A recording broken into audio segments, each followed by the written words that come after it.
네, 안녕하세요. 제 이름은 정태희입니다. 저는 현재 미국 실리콘밸리에 있는 AMD에서 시니어 멤버 오브 테크니컬 스태프로 일하고 있습니다. 제가 오늘 발표할 내용은 딥러닝 모델에서의 양자입니다. 영어로는 퀀타이제이션 인 딥 뉴럴 네트워크인데요. 여기에 대해서 말씀드릴 거고요. 중간중간에, 어, 어, 이, 오늘은 조금 지난번 평소하고 조금 다르게 할 건데, 제가 파워포인트 프레젠테이션으로 어떤 쿼다이제이션에 대해서 이야기를 하고요. 다음에 실제로 이거를 파이썬 코딩에서는 어떻게 구현하는지 거기에 대한 데모도 잠깐 보여드리도록 하겠습니다. 그리고 중간중간에 제가 브레이크 타임을 가지면서 질문을 받도록 하겠습니다. 예, 감사합니다. 이제 시작하겠습니다. 어, 딥 뉴럴 네트워크를 보면 현재 크게 딥 뉴럴 네트워크를 보면 크게 보면 트레이닝하고 인퍼런스 이 두 가지가 있습니다. 딥 뉴럴 네트워크가 그 AI가 초창기에는 주로 트레이닝에 포커싱이 많이 맞춰졌고요. 트레이닝이라는 것은 이제 새로운 모델을 아키텍처를 개발하고 그걸 트레이닝 시키는 거 그쪽에 많이 포커싱을 맞추고 있다가 최근 한 1, 2년 전부터 인퍼런스 쪽으로 이렇게 포커싱이 좀 많이 옮겨가고 있습니다. 인퍼런스라고 하는 것은 이제 딥러닝 모델을 개발을 한 다음에 이걸 실제로 어떤 적용시키는 거죠. 실제로 뭐 예를 들어서 셀프 드라이빙과 오토로버스 드라이빙 하는 데다가 적용을 시킬 수도 있고 뭐 이렇게 CCTV 카메라나 그런 여러 카메라에다가 다 연결시킬 수도 있고 스마트폰에서 이용할 수도 있겠죠. 여러 가지 그런 쪽으로 인퍼런스 쪽으로 이제는 조금 많이 포커싱이 조금 바뀌고 있고요. 또 하나는 트레이닝을 시키다 보니까 그때는 컴퓨팅 파워가 굉장히 많이 필요해서 클라우드 컴퓨팅 쪽으로 많이 실행이 되다가 최근에는 엣지 컴퓨팅, 엣지 디바이스에서의 컴퓨팅, 좀 전에 말씀드린 것처럼 셀프 드라이빙카 또는 뭐 스마트폰 또는 기타 작은 IoT 디바이스에서의 에서 실행시키는 거, 그쪽에서의 어떤 엣지 컴퓨팅이 쪽으로도 많은 연구들이 현재 최근에 일어나고 있고요. 그래서 이 인퍼런스에 초점을 맞추고 엣지 컴퓨팅에 초점을 맞춰서 거기서 어떻게 AI를 엑셀레이션 시킬 것이냐, AI 모델을 어떻게 실행 속도를 가속화시킬 거냐, 그쪽으로 연구하는 토픽을 AI 엑셀레이션이라고 합니다. 제가 현재 하고 있는 연구 분야가 이쪽입니다. AI 엑셀레이션을 보면 이제 기존에 트레인된 뉴럴 네트워크 모델이 있고요. 이 기존에 트레인된 뉴럴 네트워크 모델이 있을 때 주어진 인풋이 있고 아웃풋이 있으면 이거를 어떻게 옵티마이저 시켜가지고 인풋을 시킬 것이냐 그쪽에 초점이 많이 되어 있고요. 그 측면에서는 컴프레션은 모델을 프로닝 시키는 거고요. 다음에 콘타이제이션, 다음에 컴파일레이션 이런 세 가지 분야에서 연구들이 진행되고 있습니다. 오늘은 제가 콘타이제이션에 대해서 말씀드릴 거고요. 컴프레션에 대해서는 제가 지난번 웨비나에서 발표한 적이 있습니다. 혹시 그걸 참고해 주시면 좋을 것 같습니다. 그 퀀타이제이션을 말씀드릴 때 뭔가 조금 이거에 대해서 조금 이렇게 그 비슷한 개념이 뭔가 있을까 생각을 해봤더니 아날로그 시그널의 디지털라이제이션이 샘플링과 디지털라이제이션이 비슷한 컨셉일 것 같아서 그 그림을 잠시 보여드립니다. 여기 보면 아날로그 시그널이 있고요. 아날로그 시그널이 있어서 XS가 X축이 타임이고요. YX는 인텐시티가 되겠죠. 이런 시그널이 있을 때 샘플링하고 어떤 특정 타임 인터벌을 가지고 샘플링하고 샘플링한 것을 보면 이런 디스크릿한 밸류들이 있게 나오고요. 이것을 디지털라이제이션이라고 그러거든요. 아날로그 시그널을 디지털라이제이션 시킨다. 이게 디스크릿된 어떤 밸류들을 갖게 하는 것을 디지털라이제이션 하는데 이것과 콘타이제이션이 굉장히 비슷한 컨셉입니다. 예를 들어서 어떤 특정 밸류가 있고요. 예를 들어서 어떤 포인트 1, 5, 6 to 5 이런 어떤 특정 밸류가 있으면 이거는 플로팅 포인트로 보통 표현이 되거든요. 보통 컴퓨터에서 여러분들이 쓰는 컴퓨터에서 주로 표현되는 것은 32bit의 플로팅 포인트 넘버입니다. 이런 식으로 이런 것을 어떤 특정 특정 디짓을 갖게 예를 들어서 포인트 1, 5, 6 이런 식으로 이렇게 나타날 수 있고요. 이런 거를 픽스드 포인트라고 하는데 픽스드 포인트는 어떤 디스크리한 셋이죠. 어떤 플로팅 포인트에 그런 값으로 이렇게 표현할 수 있고요. 이걸 다시 인티저 정수합 156 그리고 이제 타임스 텐스 파이어 3 이런 식으로 마이너스 3 이런 식으로 이렇게 표현할 수 있죠. 이런 식으로 그러면 어떤 플로팅 포인트 값을 픽스드 넘버 포인트로 나타낼 수 있거나 아니면 정수로 인티저로 이렇게 나타낼 수 있습니다. 이렇게 이런 식으로 어떤 픽스드 포인트 또는 어떤 인티저로 나타내는 것들을 퀀타이제이션이라고 합니다. 그래서 다시 퀀타이제이션에서 말씀드리면 플로팅 포인트 밸류를 어떤 퀀타이제이션 인티저 밸류로 이렇게 매핑하는 거다. 그렇게 말씀드릴 수 있습니다. 보통 일반적으로 그 딥뉴럴 네트워크에서 퀀타이제이션이라고 하면 인티저 APS를 많이 사용하고요. 인티저 APS는 0에서 255 이 정도의 어떤 값으로 이 값을 가지고 있습니다. 이렇게 디스크리한 값을 가지고 있고 이런 식으로 매핑하는 겁니다. 그러면 뉴럴 네트워크에서의 퀀타이제이션은 어떤 거냐? 보면 이제 뉴럴 네트워크 있으면 뉴럴 네트워크를 간단히 이렇게 여기에 설명을 해드렸는데요. 어떤 인풋 값들이 있고, 다음에 아웃풋이 있고, 인풋 밸류가 있을 때 컨볼루션이나 풀리 커넥트 레이어 이런 여러 가지 오퍼레이션이 있고, 그 오퍼레이션에는 당연히 이제 거기 필요한 웨이 파라미터들이 들어가겠죠. 그리고 어떤 바이어스 텀들도 들어갈 거고요. 그런 것들이 들어간 다음에 액티베이션, 예를 들어서 렐루나 그런 액티베이션 펑션들이 들어가고요. 그런 것들을 통해서 최종적으로 아웃풋 값이 나오는데 이런 퀀타이제이션이 나오면 이 웨이 밸류나 바이어스 텀들이 보통 32bit의 플로팅 포인트 넘버로 저장이 되어 있습니다. 이것들을 퀀타이저 시켜가지고 아까 말씀드린 것처럼 예를 들어서 정수로 인티저로 정수로 컨버전 시키고 컨버전 된 값들을 이렇게 저장하고 그 세이브하고 그것들을 보내준다거나 그리고 다음에 이 캘큘레이션 여기 컨볼루션이나 풀리 커넥트 레이어 이런 엘리멘트 와이즈 멀티플리케이션 이런 캘큘레이션이나 액티베이션 이런 캘큘레이션 후의 값들도 다시 퀀타이전 시키고 이런 퀀타이전 시킨 것들을 통해서 최종 나오는 것들을 전부 이렇게 퀀타이전 시키는 거 이런 것들을 퀀타이제이션이라고 뉴럴 네트워크에서의 퀀타이제이션이라고 그렇게 부릅니다. 그러면 왜 AI 모델을 퀀타이전 시키냐? AI 모델을 퀀타이전 시킬 때 어떤 장점들이 있어야 되겠죠? 장점들을 말씀드리면 아래와 같은 장점들을 가집니다. 예를 들어 가지고 메모리 유시지, 그러니까 32bit의 웨이스로 저장되는 것보다 그걸 APS로 저장시키면 어떤 메모리 사이즈가 굉장히 줄죠. 예를 들어서 굉장히 4분의 1로 준다거나 그런 식으로 줍니다. 이것이 이제 클라우드 컴퓨팅에서는 전혀 뭐 메모리 사이즈가 큰 것이 문제가 되지 않을 수 있겠지만 Edge 디바이스 같은 경우는 메모리가 굉장히 작을 수 있거든요. 1기가 1기가가 될 수도 있고 아니면 뭐 256 메가바이트가 될 수도 있고 굉장히 칩의 그 메모리 사이즈가 굉장히 작기 때문에 이런 식으로 메모리 사이즈를 줄이는 것이 굉장히 필요할 수 있습니다. 또 한 가지는 파워 컨슈션을 줄여줄 수 있습니다. 뉴럴 네트워크에서의 오퍼레이션은 주로 에디션, 더하기 또는 멀티플리케이션, 매트릭스 곱하기죠. 곱하기 또는 메모리 간에 서로 메모리와 어떤 CPU 그런 것들 간에 어떤 데이터 무브먼트들이 많이 일어나고 있는데 이런 것들을 할 때 인티저 에이스로 하면 플로팅 포인트 32에 비해서 메모리가 메모리 에너지가 30배 또는 뭐 18배, 4배 정도 이렇게 줄는 것을 볼 수 있습니다.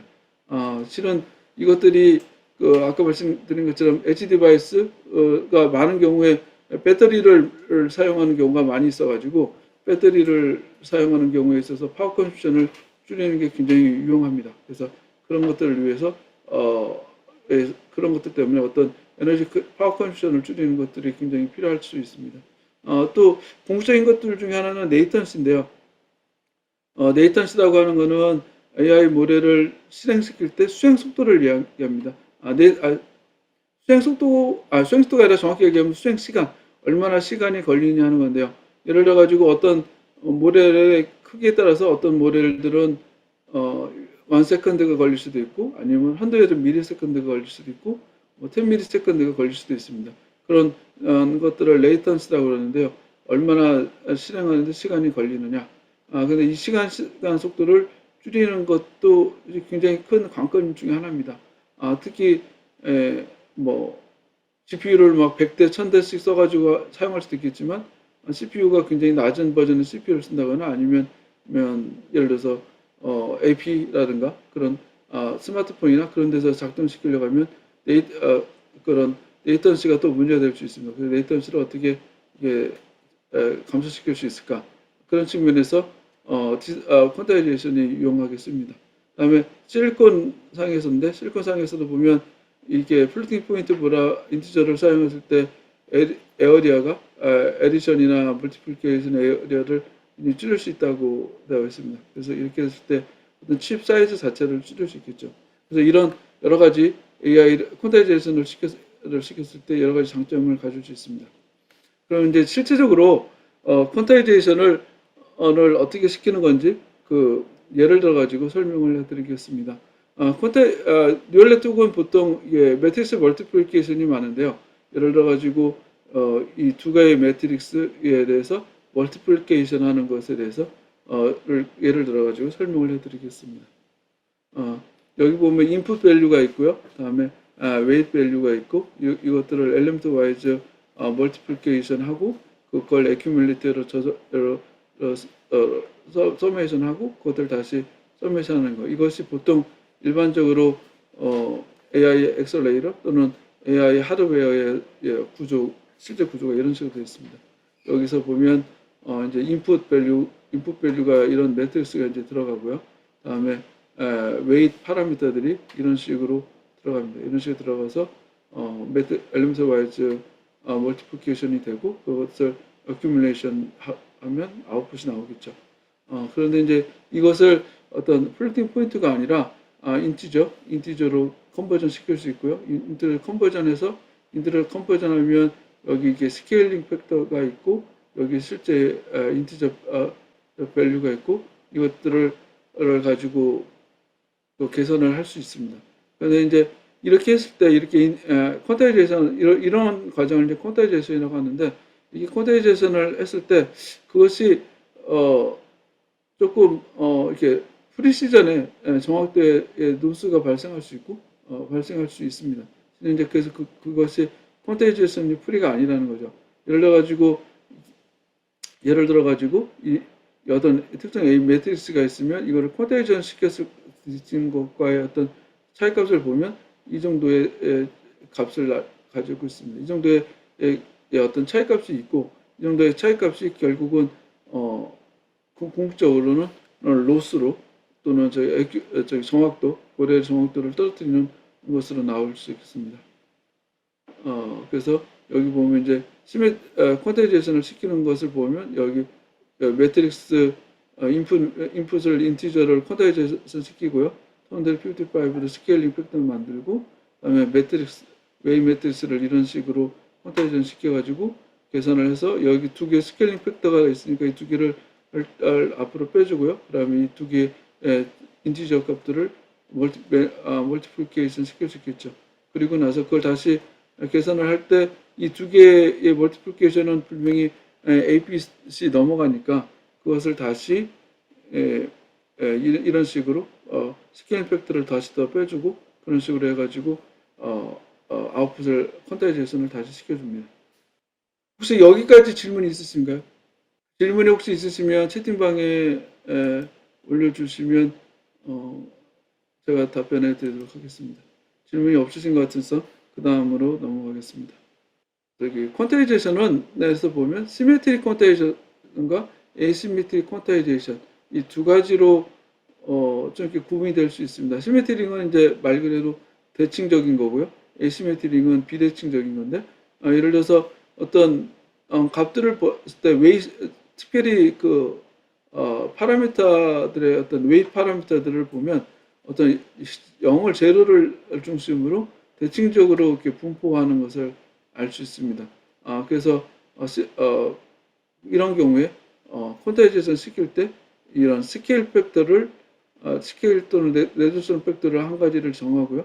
다음에 특정 맥스 값을 이 양쪽 좌우가 시메트릭하니까 양쪽 좌우를 각각 다르게 정하지 않고 하나의 맥스 값만 정하고 이렇게 해서 퀀타이제이션 시킬 수 있겠죠.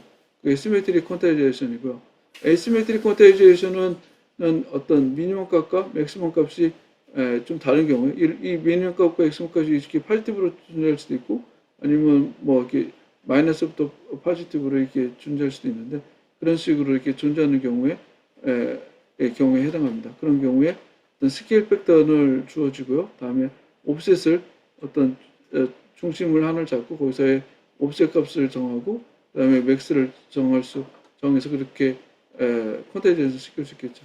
또 다른 방법은 옵셋을 주지 말고 그냥 맥스하고 민 값만 주고 그다음에 스케일 팩터를 가지고 그렇게 콘테이지션 시킬 수도 있습니다. 그걸 좀 더 이렇게 콘테이지션 하는 것들을 좀 더 자세히 보면요. 어떤 특정 값이 있으면 그것을 예를 들어서 에시메트릭하다고 생각했을 때 옵셋 값을 주고요. 그다음에 스케일 팩터만큼 디바이드 시키고요. 나누고요. 그다음에 라운딩 시켜서 어떤 인티저 값을 나타내고 그 인티저 값이 전체 클래핑 시켜가지고 인티저 값이 어떤 그 레인지 안에 특정 레인지 예를 들어서 0에서 이런 특정 레인지 안에 들도록 한다 하고 하는 거. 그게 이것이 콘테이지션이고요. 이 경우에 여기서 예를 들었듯이 많은 경우에 이런 민하고 맥스의 어떤 레인지 값을 그냥 아비터리로 임의의 값으로 주지 아니하고 어떤 파워 2로 주는 경우들이 많이 있습니다. 이것이 아마도 바이너리로 나중에 계산할 때 편해서 그런 것으로 주게 됩니다. 그리고 이제 이거는 이제 다시 디콘타이즈에서 시키는 건데요. 콘타이즈 된 값을 스케일 팩터로 다시 곱해주고 그다음에 옵셋 값을 주게 되면 디콘타이제이션 시키게 되겠죠. 네, 말씀드린 것처럼 이런 이 처음 x 값하고 이 디콘타이즈 된 것은 똑같지가 않고요. 똑같지 않지만 어쨌든 비슷한 값을 가지게 됩니다. 그런데 이제 이 에시메트릭 콘테이제이션을 시키는 경우와 시메트릭 콘테이제이션 시켰을 때 에시메트릭 콘테이제이션 시켰을 때 어떤 장점과 단점이 있습니다. 에시메트릭 콘테이제이션을 시키면 시메트릭 콘테이제이션을 시켰을 때보다 예를 들어 가지고 많은 값들이 시메트릭 안 할 수도 있죠. 안 할 가능성이 오히려 크죠. 그렇기 때문에 에시메트릭하게 콘테이제이션을 시키면 정확도가 조금 더 높아지게 됩니다. 그렇지만 어떤 계산할 때의 어떤 오버헤드는 훨씬 더 많아지는데요. 예를 들어 가지고 웨이스를 시메트릭하는 경우에는 스케일 팩터만은 각각 곱하고요. 다음에 인풋 값에 대해서도 스케일 팩터를 곱하고 이렇게 해서 두 개를 웨이트하고 어떤 x라고 하는 인풋 값을 이렇게 멀티플리케이션을 하게 되면 s times s2 그다음에 w 인티저 그다음에 x 인티저 이런 식으로 값이 계산이 됩니다. 시메트릭 콘타이제이션의 경우에. 근데 이제 이 에시메트릭 콘타이제이션의 경우는 여기다가 옵셋 값 O1 그다음에 옵셋 값 O2 이 두 가지가 같이 멀티플리케이션을 하게 되고요.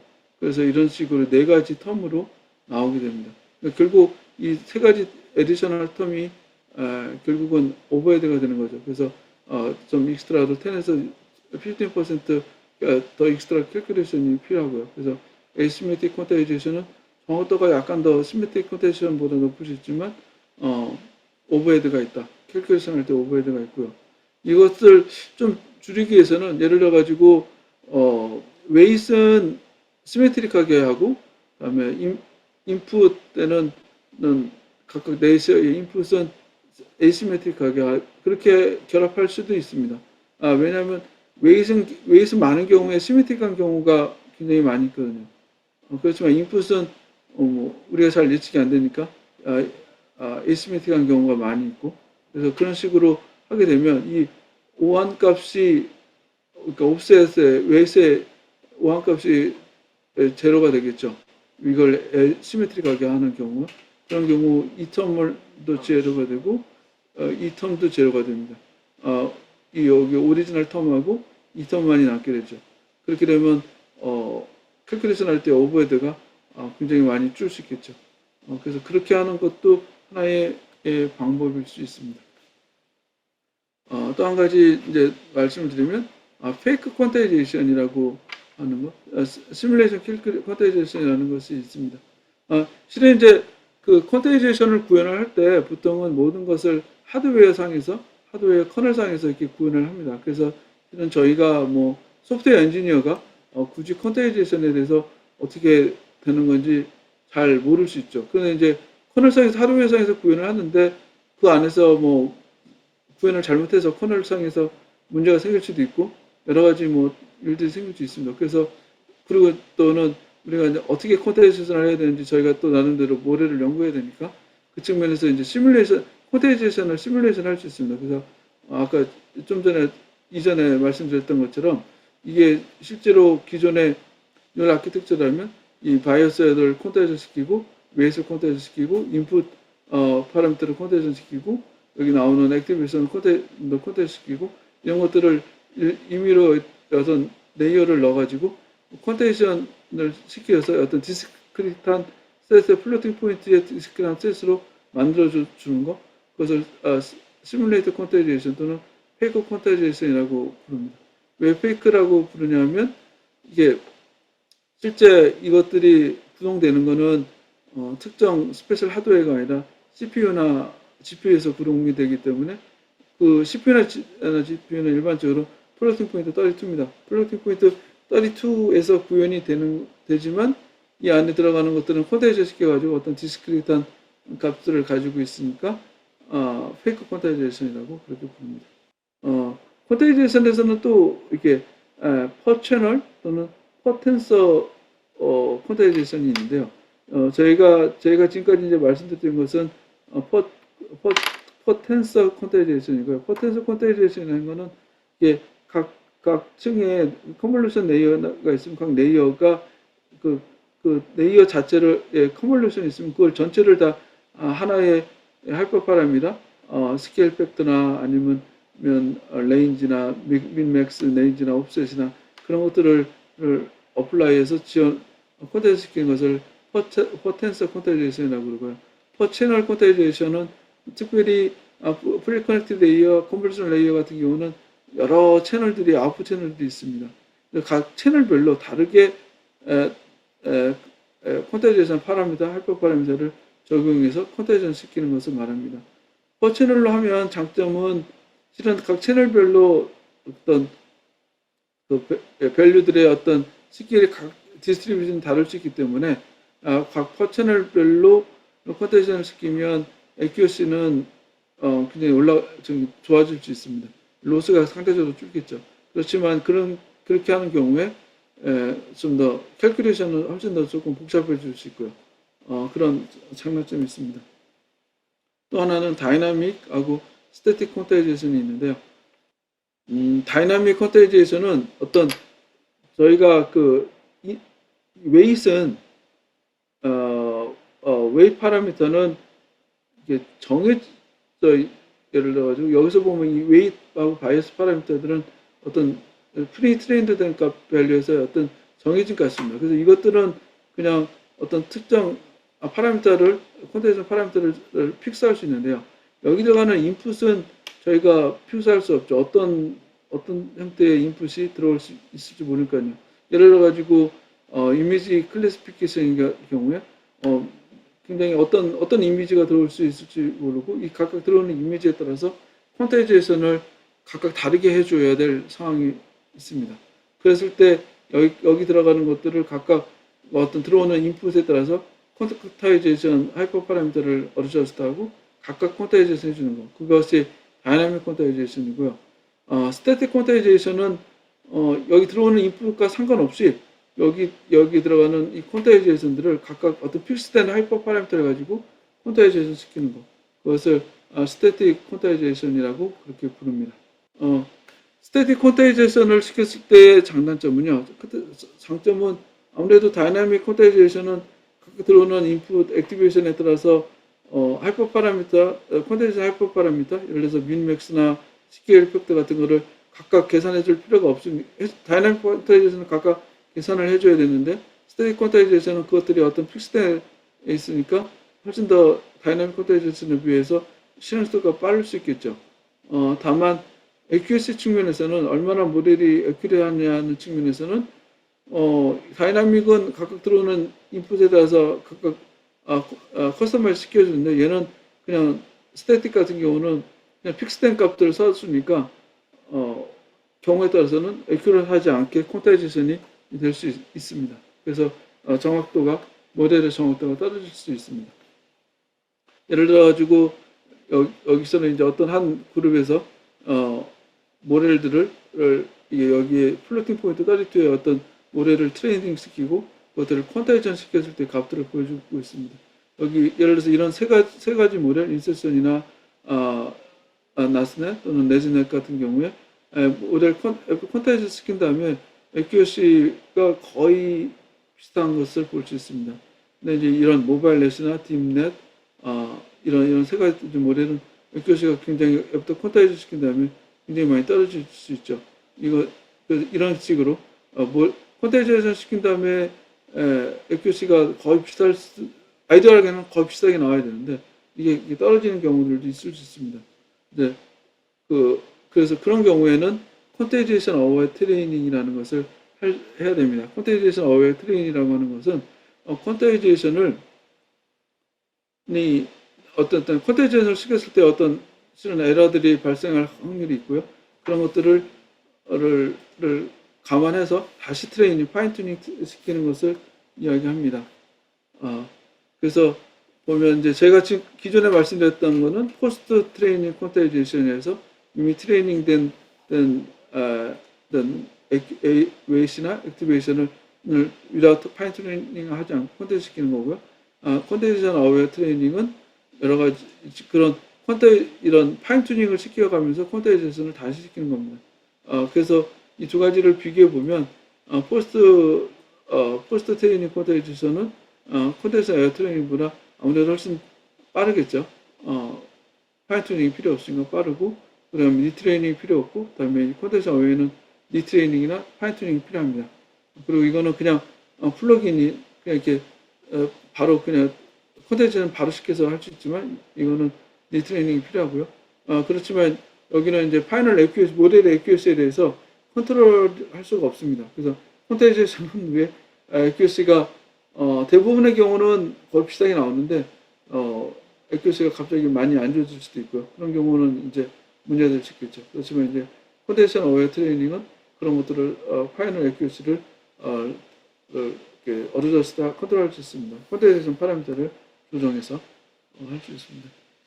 또 한 가지 콘테이지에이션 방법으로는 유니폼 콘테이지션하고 믹스드 프리시전 콘테이지에이션이 있습니다. 예를 들어서 이런 이미지 클래시피케이션 모델이 있는데 여기 보면 여러 레이어, 여러 층들이 들어갑니다. 이 층마다 그 예를 들어서 기존에는 APS로 전부 다 콘테이지션 시킬 수 있고요. 그런데 이 각 층마다 어떤 층은 너무 콘테이지션에 센서티브해서 AP 또는 AP도 안 돼서 만약에 16bit이나 32bit으로 해야 될 수도 상황이 될 수도 있습니다. 또는 어떤 레이어는 콘테이지션에 굉장히 로버스트해서 AP 4bit 또는 뭐 2bit으로도 콘테이지션을 해도 전혀 AQC에 문제가 생기지 않을 수 있습니다. 이런 경우에 이 유니폼하게 전체를 콘테이지션 시키는 게 아니라 각각 층에 따라서 어떤 레이어는 8bit으로 어떤 레이어는 4bit으로 뭐 그런 식으로 이렇게 콘테이지션 시키는 것, 그것을 믹스드 프리시전 콘테이지션이라고 합니다. 어쨌든 이거의 골은 AQC는 변화시키지 않고 AQC 로스는 최소화시키면서 퍼포먼스를 어떻게 하면 빠르게 할 수 있는가, 그것에 대한 어플리케이션 중에 하나입니다. 그래서 보면 콘테이션을 아이디어한 경우, 예를 들어서 포스트 트레이닝 콘테이션 경우는 특정의 트레이닝 시킬 저런 데이터 같은 것이 필요가 없죠. 그러니까 예를 들어서 많은 이렇게 클라이언트들을 상대하다 보면 많은 클라이언트들이 데이터들을 자신들이 어떤 데이터들을 공유하고 싶어 하지 않거든요. 그런 경우에는 파인 튜닝을 시킬 수 없으니까 포스트 트레이닝 콘테이션을 이용하고요. 또 하나는 백프로파게이션이 필요가 없습니다. 백프로파게이션 시키는 데 있을 때는 굉장히 리트레이닝 시키는 데 시간이 많이 걸리고 그러니까. 그런데 이제 포스트 트레이닝 콘테이션 경우는 백프로파게이션이 필요가 없고요. 아키텍처 체인지가 필요가 없습니다. 콘테이제이션의 경우에. 뉴얼 프루닝, 컴프레션 같은 거, 모랄 컴프레션 같은 경우는 아키텍처 체인지가 필요하고요. 이런 경우는 조금 더 복잡한데 콘테이제이션 경우는 아키텍처 체인지가 필요가 없습니다. 그래서 포스트 트레이닝 콘테이제이션을 주로인 경우인데요. 특별히 모델 데이터들이 필요가 없고, 다음에 백프로파게이션, 파인튜닝이 필요가 없고, 아키텍처 체인지가 필요 없다. 이런 장점들이 있습니다. 이제 서머리 말씀드리면 제가 지금까지 이제 여러 가지 콘테이제이션의 컨셉에 대해서 일단 말씀을 드렸고, 콘테이제이션이라고 하는 건 플로팅 포인트를 픽스드 넘버, 픽스드 넘버 또는 인티저로 바꾸는 것, 그것이 콘테이제이션이다. 디스크릿한 밸류로 바꾸는 거다. 이렇게 말씀드렸고, 여기 보면 시메트릭하고 에이시메트릭 콘테이제이션에 대해서 말씀드렸습니다. 대칭적인 것 같고 에이시메트릭, 다음에 퍼 텐서, 다음에 퍼 채널, 다음에 스태틱, 다이나믹, 포스트 트레이닝 콘테이제이션, 콘테이제이션 어웨어 트레이닝, 다음에 유니폼, 믹스드 프리시전 콘테이제이션, 이런 식으로 이렇게 콘테이제이션 방법들이 있습니다. 제일 쉬운 거는 심플한 어플리케이션은 시메트릭하고요, 퍼 텐서하고 스태틱하고 포스트 트레이닝, 유니폼, 콘테이제이션, 이것들이 가장 심플하고 쉬운 방법이죠. 쉬운 방법이고 쉽게 어플리케이션 할 수 있고 퍼포먼스 상에서도 훨씬 좋게 나올 수 있습니다. 근데 이제 AQC 상에서 혹시 문제가 생길 수 있기 때문에 그런 경우는 에이시메트릭한 콘테이제이션을 고려할 수도 있고, 그다음에 퍼 채널을 고려할 수도 있고, 다이나믹 콘테이제이션, 이거 스태틱하고 다이나믹은 실은 하드웨어에 어떻게 어플리케이션 하느냐에 따라서 좀 달라질 수 있고요. 임플리멘테이션하는 하드웨어 임플리멘테이션과 좀 관련이 있습니다. 그다음에 포스트 트레이닝, 그다음에 콘테이션 어웨어, 이렇게 이런 것도 할 수 있고요. 그다음에 믹스드 프리시전도 할 수 있습니다. 특별히 콘테이션 어웨어 트레이닝하고 믹스드 프리시전 콘테이제이션, 이 두 가지 방법은 현재 연구 진행형입니다. 이 나머지 이 다른 것들은 이미 이제 연구들이 다 끝났고 거의 교과서적으로 되어 있지만, 콘테이제이션 어웨어 트레이닝하고 믹스드 프리시전 콘테이제이션, 이 두 가지는 현재 연구 진행형입니다. 예, 여기까지 말씀드렸고요. 혹시 질문이 있으시면 질문해 주십시오. 질문이 없으시군요. 그러면 제가 지금 질문 들어왔습니다. 질문 있어요? 네, 질문 들어왔나요? 예. 제가 질문드리겠습니다. 콘테이제이션이 크리티컬한 문제로 작용하는 특별한 분야나 영역, 데이터의 종류가 있나요? 모델에 따른 차이 말고요. 엣지 디바이스의 수용화에 따라 디플로이하는 경우가 아니라면 요즘 발전한 컴퓨팅 파워로 적은 메모리, 느린 속도가 큰 문제가 되지 않을 수 있을 것 같은 생각이 듭니다. 지금 콘테이제이션은 아까 처음에 말씀드렸던 것처럼 엣지 디바이스, 요즘 굉장히 하나의 트렌드 자체가 엣지 디바이스인데요. 엣지 디바이스에서 굉장히 많이 사용하고 굉장히 보편적으로 사용할 수 있는 것 중에 하나입니다. 왜냐하면 거기서는 메모리 사이즈가 정말 크리티컬하고요. 파워 컨슈전도 굉장히 크리티컬하고 속도도 굉장히 크리티컬합니다. 예를 들어 가지고 많이 사용하는 것 중에 하나가 CCD 카메라가 직접 보통 이제 CCD 카메라를 일반 컴퓨터에다가 연결해서 쓰시기도 하는데, 그러지 말고 CCD 카메라 자체에다가 작은 컴퓨터 칩을 직접 장착하는 경우들이 요즘 많이 적용되고 있거든요. 예를 들어 가지고 사거리에서 신호등이 있겠죠. 사거리 신호등이 있으면 그 사거리 신호등을 서버에다가 커넥션 시켜가지고 거기서 사거리 신호등에서 어떤 오고 가는 차를 보는 것보다 그냥 사거리에 있는 신호등 자체에다가 컴퓨터 약간의 메모리 컴퓨터 조금만 아주 작은 컴퓨터를 장착할 수 있겠죠. 그것이 이제 엣지 디바이스인데요. 그런 경우에 거기다가 그 AI 모델들을 작동시키는 경우에 있었을 때 메모리, 다음에 컴퓨팅 파워, 배터리 속도, 이런 것들이 굉장히 큰 문제가 됩니다. 그랬을 때 이제 제일 쉽게 사용할 수 있는 것들이 콘타이제이션입니다. 이것들이 또 한 가지는 오토노머스 카는 당연히 배터리를 쓰고요. 거기서도 컴퓨터를 굉장히 큰 용량의 컴퓨터를 쓸 수가 없습니다. 그래서 굉장히 작은 메모리 칩 컴퓨터를 쓸 수밖에 없고 칩을 쓸 수밖에 없고 거기서도 퀀타이제이션이 굉장히 보편적으로 사용되고 있습니다. 예, 저 다른 분 최종혁 분이 올리셨는데요. 제가 이것도 읽고 답변드리겠습니다. 제조업에서 AI를 적용하면서 실험해 본 분야에서 몇 가지 질문드립니다. 퀀타이제이션의 기준은 하드웨어의 인퍼런스 피팅을 위한 수준이 되는 건가요? 인퍼런스 피팅을 이게 무슨 질문을 잘 제가 이해 못했는데 어쨌든 두 번째 디퀀타이제이션 과정에서 손실되는 부분이 있는 것으로 보이는데 실제로 제가 양자 라이브러리로 텐서RT를 사용했을 때 인티저인 모델을 사용하게 되면 성능이 하향되는 경우가 생겼습니다.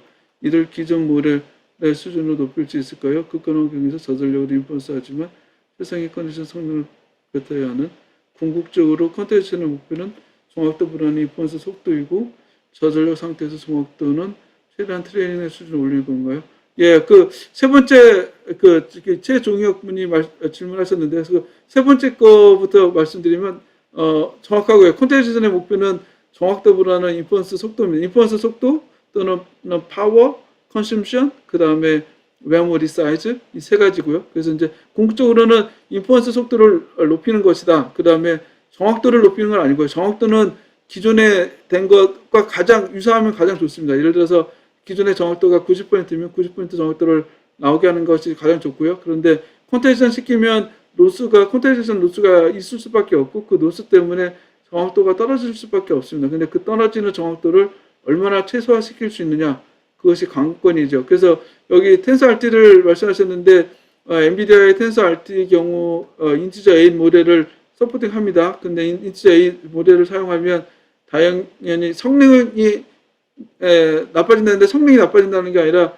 정확도가를 말씀하시는 것 같아요. 그 모델의 정확도가 떨어질 가능성이 있죠. 그러면 이제 모델의 정확도가 떨어지면 이 모델 정확도를 높이기 위해서는 아까 제가 말씀드렸던 것 같은 다른 여러 가지 방법들을 다시 사용할 수 있습니다. 예를 들어서 콘텐츠 어웨어 콘타이제이션이라든가 아니면 에시메트릭 콘타이제이션, 퍼채널 콘타이제이션 그런 여러 가지 것들을 고려해 볼 수 있습니다.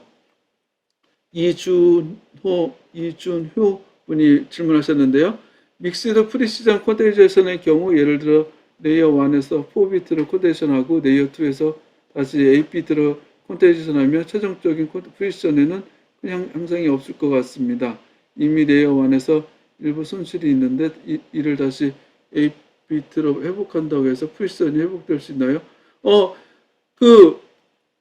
말씀드렸지만 이 레이어 예를 들어 가지고 일반적으로는 전체 레이어를 8비트로 하는 것이 가장 일반적인 콘타이제이션이고요.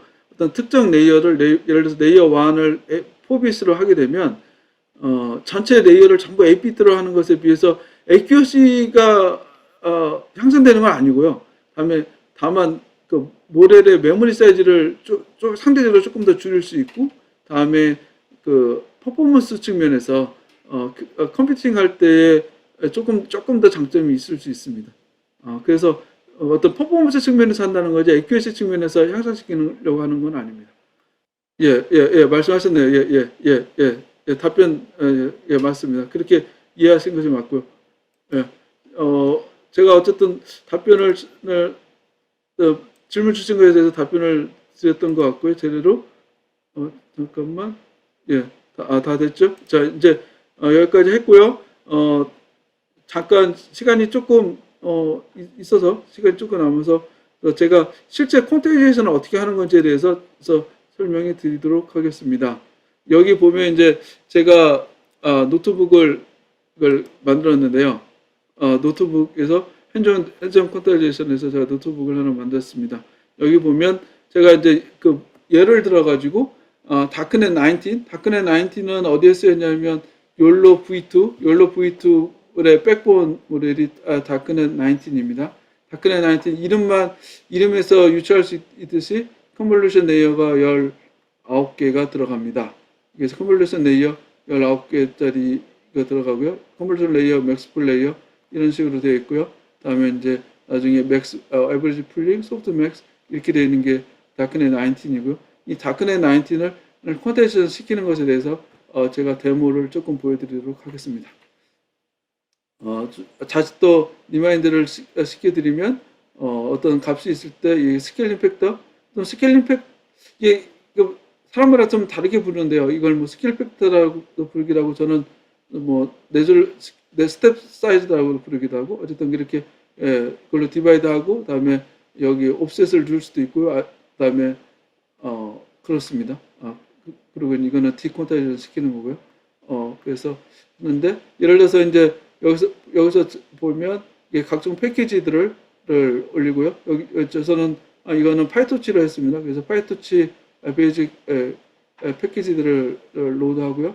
그다음에 이제 여기다가 쿠다가 가능한지 어베이러블인지 올렸고요. 그다음에 펑션을 이거는 이제 일반적으로 이미지 클래시피케이션에서 AQS를 측정하는 펑션이죠. 그거를 올렸고 그다음에 이것도 똑같은 같이 하는 겁니다. 그냥 그리고 이거는 뭐냐면 그 값이 어떤 두 개의 매트릭스 X하고 Y가 있을 때 그것의 그 절대값에서의 차이점, 절대값 차이점을 썸을 구하는 것은 노스 펑션이고요. 이거는 스퀘어로 만든 그 차이값을 스퀘어로 만들어서 썸을 해서 스퀘어스로 빼는 롱2 이건 롱 아니고 롱2죠. 이것들의 어떤 로스 밸류를 캘큘레이션하는 펑션을 제가 만들었습니다. 그래서 이것을 보면 다크넷 19 아키텍처를 이렇게 만들고요. 그다음에 이건 다크넷 19 아키텍처고요. 그래서 다크넷 19 아키텍처를 빌드업하고 거기다가 거기에 프리트레인드 값 여기 제가 이제 프리트레인드 한 건데 이 프리트레인드 값을 이렇게 올립니다. 업로드 합니다. 그런 다음에 이거는 데이터셋이고요. 데이터셋은 이미지넷 여러분이 잘 알고 있는 이미지넷의 데이터셋이고 그다음에 노멀라이제이션은 하나도 시키지 않았습니다. 그래서 0하고 1 사이를 왔다 갔다 하는 스케일이 0하고 1 사이에 있습니다. 그래서 그렇게 이거는 그냥 가장 일반적인 이미지넷의 어떤 데이터셋 노드하는 거고요. 거기서 여기 그 파이토치의 모델이 있으면 파이토치 모델을 각 레이어를 각각 저희가 추출할 수 있거든요. 그래서 저 같은 경우는 이런 식으로 이제 추출하는데 컨버전 2라고 해서 여기 보면 여기 레이어가 있는데 레이어가 이게 컨볼루션 1이고 컨버전 2, 3, 4, 5 이런 식으로 쭉 되어 있습니다. 그래서 두 번째 레이어 저기 사이즈가 3x3 다음에 인풋 채널이 32 다음에 아웃풋 채널이 64인 웨이트를 하나 추출했습니다. 이렇게 여기 추출하고요. 추출해서 이렇게 쉐입을 보면 아웃풋 채널이 64, 인풋 채널이 32, 그다음에 H하고 커널 하이트하고 위드스가 33로 되어 있습니다. 그래서 이것에 과연 밸류들이 얼마나 되냐? 유니크한 밸류를 보면 18,430개가 나옵니다. 이것을 어떤 플롯을 해보면 디스트리뷰션 플롯을 해보면 이런 식으로 플롯이 됩니다. 이게 이제 플로팅 포인트 32로 저장이 되어 있고요. 그래서 이런 식으로 나오고 있는데요. 이것을 퍼텐서 콘타이제이션 아까 처음에 말씀드렸던 그걸로 그다음에 에이시메트릭한 메소드로 콘타이제이션 시켜보겠습니다. 그러면 양자 비트를 A 비트로 하고요. 그다음에 이제 레인지를 A 비트 2 타임스 이걸로 하면 256개가 나옵니다. 2 타임스 파워 2 파워 오브 8을 하면 그다음에 세스홀드를 여기에 맥스 값하고 미니멈 값을 세스홀드를 잡고요. 그래서 스텝은 전체 세스홀드를 이 콘텐츠 256개로 한 것이 스텝이고요. 그다음에 스케일은 이걸 반대로 한 것이 스케일입니다. 그래서 전체 256개고 각각의 스텝 이 전체 이 콘텐츠에서 이 밸류를 스텝을 잡으면 포인트 제로 4가 됩니다. 그래서 그 콘테이제이션 시킨다는 것은 이 전체 플로팅 포인트 값을 스텝으로 나눠주고요. 이 스텝 값 0, 0, 4 이걸로 나눠주고 다음에 그걸 라운딩 시키는 것이 콘테이션 시키는 거고요. 다음에 이거를 디콘테이션 시켜서 픽스 밸류로 픽스 포인트로 가게 하려면 자기 여기다가 스케일 팩터를 넣어주면 되죠. 이렇게 스케일 팩터를 넣어주면 디콘타이즈 시킬 수 있습니다. 그래서 이 디콘타이제이션 된 값의 전체 값이 몇 개가 되냐? 181개가 나왔습니다. 이 기존의 전체 유니크한 값이 18,000개였는데요. 그것이 181개로 줄었죠. 그러니까 결국 APC니까 256개가 되는데 256개 이하로 맥시멈 나왔는데 그것보다 줄었죠. 그래서 이렇게 어떤 플로팅에서 디스트리뷰션을 플로팅하면 이런 식으로 디스크릿한 값들을 가지는 것을 볼 수 있습니다.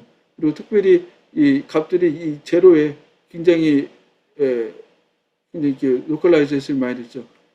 여기랑 비교해 보면 여기는 겨우 400이 안 되는데 카운팅이 여기 보면 2,500개 정도, 2,500개가 넘어가게 이게 나옵니다. 그러니까 대부분의 값이 제로 근처에 있었다는 것을 알 수 있죠. 여기서 그러면 노스가 어떻게 되냐? 로만 노스, 아까 앱솔루트 값의 노스 값을 오리지널 플로팅 포인트하고 퀀타이제이션 값을 노스를 보면 20 정도가 나오고요. 20.8. 다음에 이거를 롱투 로스로 보면 0.177 이 정도의 노스 값을 가진 것을 알 수 있습니다. 그 다음에 이제 이거를 퍼셔널이고요. 시메트릭, 좀 전에 거는 에시메트릭하게 이건 시메트릭하게 하는 경우는 이런 식으로 합니다. 여기는 시메트릭한 경우니까 콘테이제이션을 한쪽을 마이너스 1으로 해서 128개 레인지로 하고요. 그다음에 이 양쪽 좌우에서 맥스 값을 스레스홀드로 잡습니다. 그리고 나머지 스텝하고 스킬은 똑같고요. 그다음에 콘테이제이션 시키고 디콘테이제이션 시키고 여기 보면 172개로 나오고요. 여기 이 값을 보면 이런 식으로 약간 좌우 대칭이 되는 식으로 나오는 것을 볼 수 있죠. 이런 식으로 나옵니다. 그래서 여기서 했던 콘테이제이션 값을 보면 로만 로스를 보면 21.65로 해가지고 아까 에시메트릭한 것보다 좀 로스가 좀 커졌고요. 롱투 로스도 좀 이런 식으로 좀 커지는 것을 확인할 수 있습니다. 결국 이제 그 비대칭보다 시메트릭하게 대칭을 한 경우에 어떤 여기 스트레스홀드 값이 커지고 스트레스홀드가 약간 증가하고 스텝 값이 증가하니까 정밀도가 약간 감소하는 것을 알 수 있습니다. 그렇지만 이제 이것을 실제 임플리멘트 했을 때는 조금 더 이렇게 하이퍼 파라미터, 콘테이션 하이퍼 파라미터 하나가 줄기 때문에 조금 더 수월하게, 조금 더 쉽게 임플리멘테이션을 할 수 있는 장점이 있습니다. 여기 또 하나 말씀드렸던 것처럼 퍼 채널 콘테이제이션, 이게 일반적으로는 채널별로 어떤 디스트리뷰션이 비슷할 거라는 가정하가 있는데요. 경우에 따라서 채널별로 디스트리뷰션이 완전히 다를 수도 있습니다. 그런 경우에 퍼 채널별로 콘테이제이션을 시켜야지 좀 정확한 값이 나올 수 있겠죠. 그래서 이건 퍼 채널별로 콘테이제이션 시키는 경우입니다. 이런 경우는 퍼 채널별로 콘테이제이션 시키는 경우는 어떻게 하냐면 이런 식으로 여기 오리지널 값을 그냥 카피한 다음에 여기서 스레스홀드를 각각의 그 채널별로 각각의 채널별로 여기 보면 이게 이제 아웃풋 채널인데요. 이 아웃풋 채널별로 스레스홀드를 잡고요. 각각의 아웃풋 채널별로 스레스홀드와 다음에 스케일을 밸류를 갖고 다음에 퀀타이제이션 시키고 디콘타이제이션 시킵니다. 이런 식으로 시키면 각 채널별로 했기 때문에 각 채널별로는 256개보다 작은 값이지만 채널이 예를 들어서 이거 64개니까요. 이걸 다 합치면 전체 값이 5,100개, 아까 170, 180개가 아니라 5,100개로 이렇게 유니콘 값이 늘어나고요. 여기 디스트리뷰션 값도 이런 식으로 늘어납니다. 아까 시메트릭 퍼 텐서인 경우는 전체 카운팅이 제로였을 때 2,500개였고 다음에 플로팅 포인트인 경우는 한 400개 정도였는데 이건 한 중간값 정도, 오히려 그렇지만 굉장히 플로팅 포인트하고 비슷한 값을 가지는 것을 볼 수 있습니다. 여기서의 어떤 로만 로스를 보면 11로 나와서 아까 20 정도 나왔던 퍼 텐서보다는 훨씬 반으로 줄었죠. 그리고 롱투도 포인트 1이라서 이것도 한 반 정도 줄었습니다. 그래서 이거는 이제 제가 좀 지금까지 데몬스트레이션 시킨 거는 각 이치 레이어에 있어 가지고 퍼 채널 또는 퍼 텐서에서 시메트릭, 에이시메트릭 방법으로 하는 것을 보여드렸습니다. 이제 두 번째인데요. 여기 시간이 얼마나 될건지 모르겠는데 두 번째는 아까 제가 설명을 드릴 때 퀀테이제이션은 그 웨이스 있고 다음에 액티베이션 콘테이션이라고 말씀드렸죠. 그래서 보통 아키텍처가 있으면 그 웨이트들이 플로팅 포인트 32로 해가지고 그 아키텍처에 같이 포함되어 있습니다. 그래서 이 웨이트만을 가지고 콘테이션 시키는 것에 대해서 보여드리려고 합니다. 웨이트를 콘테이션만을 콘테이션 시키는 경우에 이게 똑같이 이제 이 파이토치 패키지들을 업로드하고 다음에 이거는 accuracy 측정하는 방법이고요. 아키텍처. 그다음에 다크넷 19을 이렇게 업로드한 다음에 여기서 모델을 똑같죠. 아까는 똑같습니다. 모델 빌드업하고 데이터셋을 놓고요.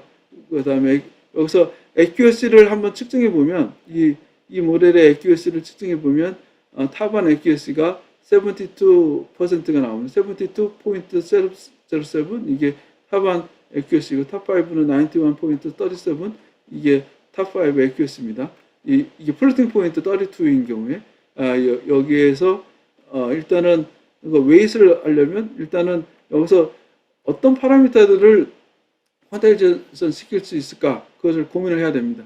아까 제가 처음에 보여드렸던 그 아키텍처를 보면 컨볼루션 레이어들이 있고 다음에 배치놈 레이어들이 있습니다. 그래서 저는 컨볼루션 레이어, 모든 컨볼루션 레이어 1부터 19까지와 다음에 배치놈 1부터 18 이것들을 전부 다 퀀타이제이션 시킬 겁니다.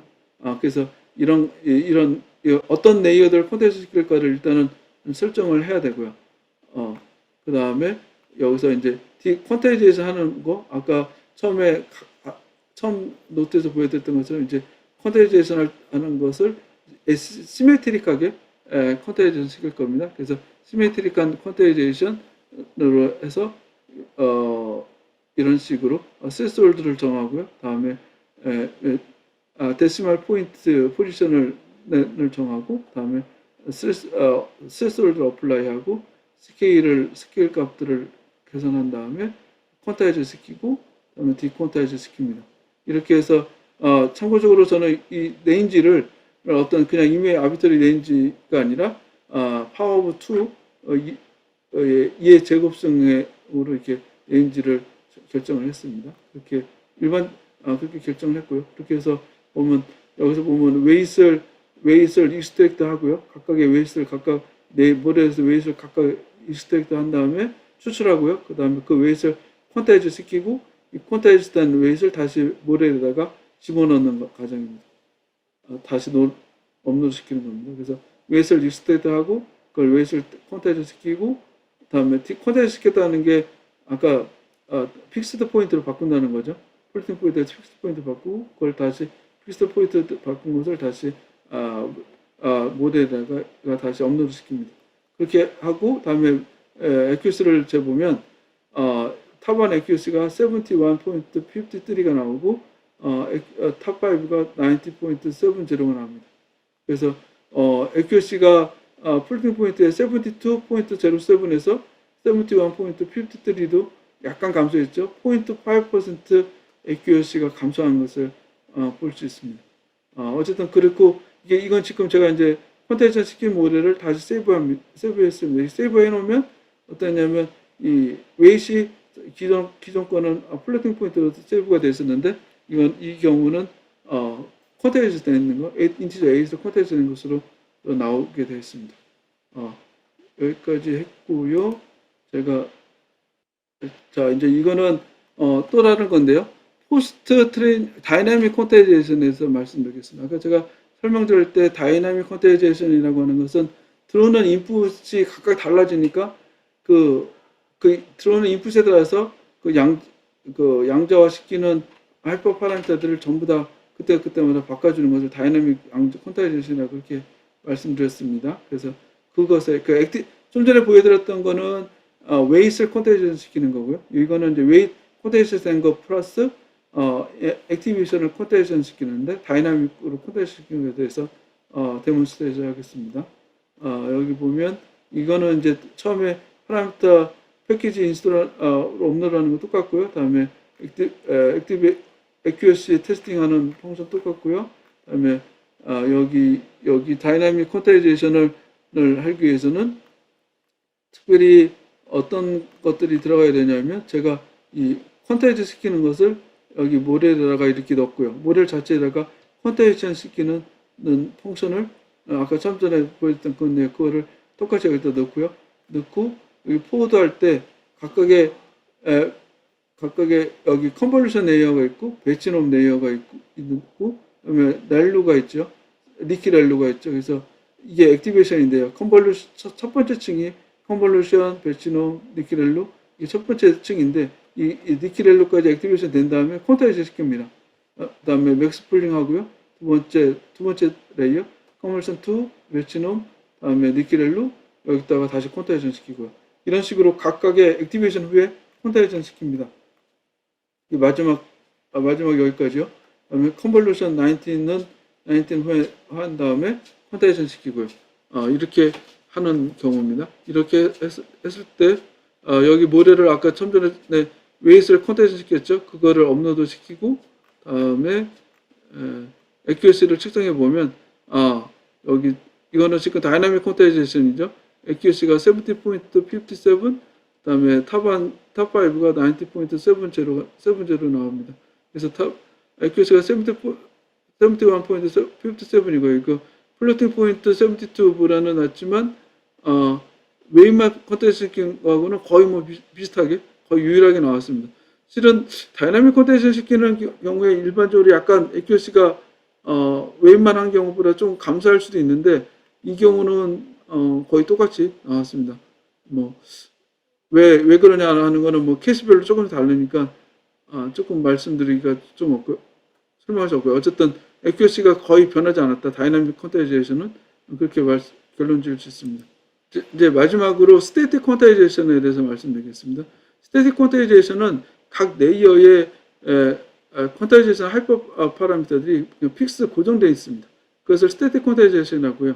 이걸 왜 하냐면 다이나믹 퀀타이제이션은 accuracy가 거의 비슷하게 높게 나올 수 있지만 문제는 뭐냐면 그러면 퀀타이제이션의 장점이 없어진다. 왜냐하면 각각의 인풋에 따라서 다시 퀀타이제이션 하이퍼 파라미터를 계산해야 되니까요. 스케일 파라미터 계산해야 되고 미니멈 맥스 값들을 계산해야 되고 그것들을 각각 퀀타이제이션 할 때마다 그것들을 다이나믹 퀀타이제이션에서 계산을 하게 되면 퀀타이제이션 하는 이유가 퍼포먼스를 빠르게 레이턴시를 줄이려고 하는 건데 그 장점이 없어지죠. 그래서 스태틱 퀀타이제이션은 그런 것들을 그냥 다 픽스해 놓은 겁니다. 픽스해서 어떤 퍼포먼스를 높이려고 한 거고요. 그러다 보니까 문제가 뭐냐면 인풋 밸류가 각각이 다양한데 어떤 특정 값으로 어떤 픽스해 버리니까 인풋에 따라서 혹시 accuracy가 조금 나빠질 수 있는 단점이 있습니다. 그래서 그걸 보완하기 위해서 일반적으로는 예를 들어 가지고 한 100개의 인풋 샘플을 가지고 테스팅을 하고요. 그 테스팅 100개에 대해서 어떤 양자 파라미터를 구하고 거기서 어떤 최빈도값, 가장 빈도수가 높은 값을 양자 파라미터를 픽스해서 넣게 됩니다. 어쨌든 이렇게 보통 100개 정도를 넣는데 아까 말씀드린 것처럼 다이나믹에 비해서는 정확도는 조금 더 감소할 수 있는 단점이 있습니다. 물론 퍼포먼스 측면에서는 조금 더 좋아질 수 있습니다. 여기서 보면 나머지 펑션들은 다 똑같고요. 특별히 여기서 하기 위해서는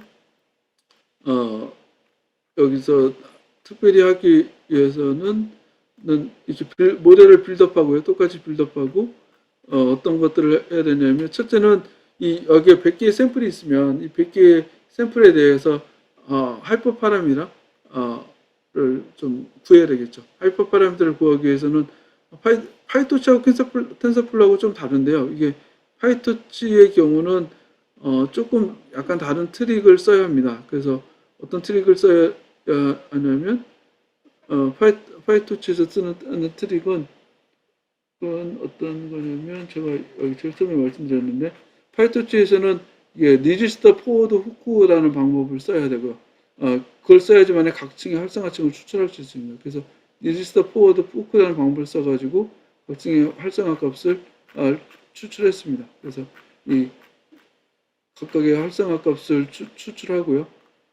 여기서 이제 각각의 활성화 값을 추출을 해서 거기서 여기서 보면 각각의 활성화 값을 추출해서 그 각각의 각층에서 여기 보면 레이어 층이 지금 렐루 아까 처음 말씀드렸지만 렐루 1부터 렐루 18 그다음에 커머스 19 뒤에 뒤에서 나오는 아웃풋을 퀀타이제이션 시키는 거니까요. 그 아웃풋에 대해서 파라미터 퀀타이제이션 파라미터 p 값을 계산했습니다. 그래서 거기서 체 빈도 값을 여기 모드라고 하는 게 체 빈도 값이죠. 이 모드 체 빈도 값을 계산을 했고요. 이 체 빈도 값을 보면 각 층에 봐라. 각 레이어 0부터 18까지 층에서 빈도 값이 2, 2, 3, 2 이런 값이 나옵니다. 그래서 이 값들을 각각 여기다가 입력을 합니다. 그래서 이거는 다이나믹이 아니라 스태틱이기 때문에 각각의 값을 여기서 보면 넣게 됩니다. 여기 p 값이 이 p 값이죠. 이 p 값을 각각의 여기다가 넣게 됩니다. 이 각각의 p가 이제 레인지죠. 이 시메트릭하다고 봤을 때 레인지를 얼마를 넣을 거냐는 것을 이미 결정된 값을 넣고 거기에 따라서 이 스태틱 값에 따라서 스케일을 정하고 퀀타이즈 시키고 디퀀타이즈 시키게 됩니다. 그리고 나머지 거는 똑같고요. 여기 보면 여기다가 이렇게 넬로 완 다음에 퀀타이즈 값들을 넣게 됩니다. 이렇게 각각에 넣고 여기서 이제 실제로 얼마나 나오는지 측정을 해보면 71 accuracy 탑1 accuracy가 71.03가 나오고 탑5가 90.50가 50가 나옵니다. 그래서 탑1 accuracy가 71.03가 되었기 때문에 이것은 이제 다이나믹 퀀타이제이션의 71.53보다 0.5% 감소했죠. 그렇지만 그리고 오리지널 모델 플로팅 포인트는 72였습니다. 거기에 비해서는 1%가 감소했고요. 네, accuracy가 이렇게 감소했지만 실제로 퍼포먼스 측면에서는 다이나믹보다는 훨씬 더 이게 빠르게 실행될 수 있습니다. 그리고 이제 제가 여기서 데모를 안 한 거는 믹스드 프리시전을 하려면 각 레이어별로 퀀타이제이션에 따른 센서티비티를 민감도를 측정을 해야 됩니다. 근데 이걸 어떻게 측정하는 것이 올바른 방법이냐에 대해서는 아직도 많은 사람들이 각각 다른 의견을 가지고 있고 연구를 하고 있고요. 또 하나는 퀀타이제이션 어웨어 트레이닝입니다. 이것도 그냥 제가 좀 전에 말씀드렸지만 다이나믹 퀀타이제이션을 그렇게 넣었을 경우에는 퀀타이제이션 어웨어 트레이닝 백프로파게이션을 할 수가 없습니다. 그래서 백프로파게이션이 안 되기 때문에 어떤 식으로 이 퀀타이제이션 어웨어 트레이닝을 할 것이냐 거기에 대해서는 여러 가지 방법들이 고민되고 있습니다. 그래서 퀀타이제이션을 그러니까 라운딩을 시킨 다음에 어떻게 백프로파게이션을 할 거냐에 대한 연구를 진행하는 경우도 있고 또는 백프로파게이션은 플로팅 포인트로 하고 그다음에 포워드 패스를 할 때 그때만을 양자 퀀타이제이션 시켜가지고 그 정확도를 가지고 파인 튜닝을 하자 그렇게 하는 방법도 있습니다. 그래서 처음에는 어떻게 라운딩한 것을 백프로파게이션 할 거냐에 대해서 연구들이 많이 진행이 됐는데 최근에는 뭐 그렇게 복잡하게 할 필요 없고 그냥 백프로파게이션은 플로팅 포인트 30로 하고 포워드 패스로 해서 밸리데이션 액큐러시를 보는데 그때 양자 퀀타이제이션 시키고 그 양자 퀀타이제이션 값을 가지고 얼리 스타핑 방법을 써가지고 계산하자 그런 식으로 연구가 진행되고 있습니다. 예, 지금까지 제가 퀀타이제이션에 대해서 말씀을 드렸는데요. 혹시 또 질문이 지금 들어왔네요. 질문 제가 한 가지. 네, 유재하님부터 이렇게 읽어주시면 될 것 같습니다. 유재하, 최신 스마트폰에 적용할 때도 양자 필요성이 많은가요? 예, 제가 알기로는 그 대표적인 것이 구글 폰 있죠. 구글 폰에는 퀀타이제이션이 들어갈 걸 연구하는 걸로 알고 있습니다. 퀀타이제이션이 이미 들어갔다고도 들은 것 같기도 하고요. 제가 정확히 확인은 안 해봤는데 최신 스마트폰에 AI 모델들이 적용되고 있고요. 그런 경우에 퀀타이제이션을 보통 많은 경우에 쓰고 있습니다. 실제로적으로 제가 알기로는 퀀타이제이션을 쓰고 있는 걸로 알고 있습니다. 두 번째는 발표 자료 발표 자료에서 퀀타이제이션 특히 저 메모리를 위해 개발된 모바일넷에서 정확도가 크게 감소하는 것을 보았는데요. 내진넷에서 퀀타이제이션 하는 것과 모바일넷에서 사용하는 것 중 정확도 메모리 등의 측면에서 유리한 모델 사용과 이후의 파악은 현 상황에 따라 직접 검증해 봐야 하는 것인지 궁금합니다. 저는 실은 제가 내진넷은 퀀타이제이션 시켰는데요. 모바일넷 같은 경우는 실은 제가 퀀타이제이션을 안 해봤습니다. 그래서 정확히 모르겠는데 이제 모바일 랩 같은 경우는 네즈넷 같은 경우는 일반적인 컨볼루션을 쓰고 있는데 모바일 랩에서는 뎁스와이즈 컨볼루션을 쓰고 있습니다. 뎁스와이즈 컨볼루션을 쓰는 경우에 채널 포인트와이즈 채널 컨볼루션과 뎁스와이즈 컨볼루션을 두 가지를 같이 쓰고 있는데요. 그런 그 경우에 어떤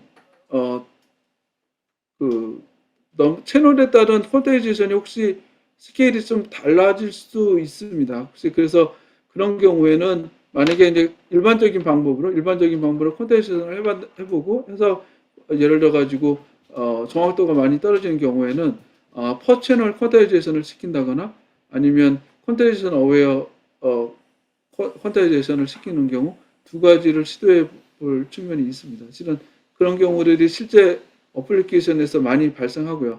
그러니까 저희가 퀀타이제이션을 시켰을 때 보통 익스펙트 하는 것이 1% 이내, 퀀타이제이션 할 때 액큐러시 로스 1% 이내는 보통 일반적으로 기대가 뭐 그 정도는 감수할 수 있는데 1% 이상으로 뭐 2% 어떤 경우는 5%, 10% 떨어진다고 그러면 그거는 좀 문제가 있고요. 그런 경우는 이제 다른 방법을 고민해 봐야 됩니다. 예를 들어서 퍼 채널로 퀀타이제이션 시킨다거나 에시메트릭 퀀타이제이션을 시킨다거나 아니면 퀀타이제이션 어웨어 퀀타이제이션 그런 것들을 쓰는 것들을 고려해 봐야 됩니다. 근데 이제 이것들을 얼마나 또 제너럴라이즈 시키고 얼마나 또 하드웨어에서 서포팅 할 수 있는가 그거는 조금 고민해 볼 문제입니다.